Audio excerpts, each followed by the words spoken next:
Assalamualaikum warahmatullahi wabarakatuh. Sekarang musim kenduri kahwin.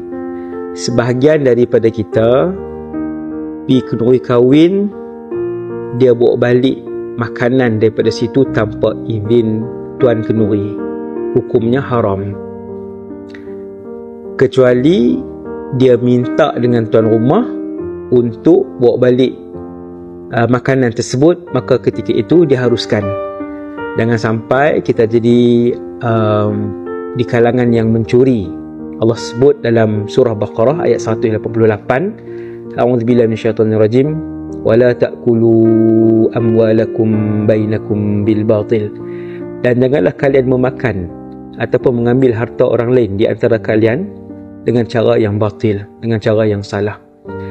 Pergi kenduri, apa yang tuan rumah hidangkan, makan yang tu sahaja, jangan bawa balik tanpa izin daripada tuan rumah.